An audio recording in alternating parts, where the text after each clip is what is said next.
এই শুনো, যাকে ভালোবাসা যায় তাকে কখনো নষ্ট করা যায় না। সেই তুমি ভালোবাসার বাগানের একটা ফুল, যা আমি কখনো হাত দিয়ে ছুঁইনি। কারণ যদি কখনো পাপড়ি পড়ে যায়, ফুলকে অসুন্দর লাগবে, সুন্দর দেখাবে না। কিন্তু হ্যাঁ, আজ আমি গরিব বলে সেই ফুলটা আমি ছিঁড়তে পারি না, আমার হাতে রাখতে পারি নাই। সে বড় লোক, কুটিপতি, প্রাইভেট গাড়ি আছে, 7তলা 8তলা বাড়ি আছে, জায়গা সম্পত্তির অভাব নাই। কিন্তু সে তো ফুলের মালিক, ফুল সেই কিনতে পারছে, আর যা আমি পাইনি। কিন্তু একটা কথা মনে রেখো, তোরে আমি ভালোবাসছিলাম শুধু তোর মনের কারণে। তোরে আজ জীবন এই বুকে জায়গা দিয়ে রাখতাম।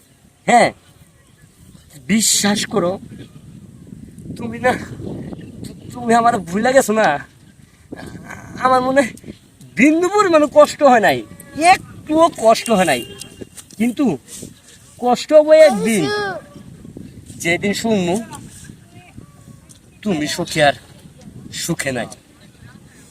সেদিন কি আমি বেঁচে থাকবো না মারা যাব, সেটা আমি বলতে পারি না। এই বিধাতা জানো। এই কথাটা আরেকবার মুখে নিও না। তোমার কারণে আমি আজকে ওর এখান থেকে চলে আসছি তোমার কাছে।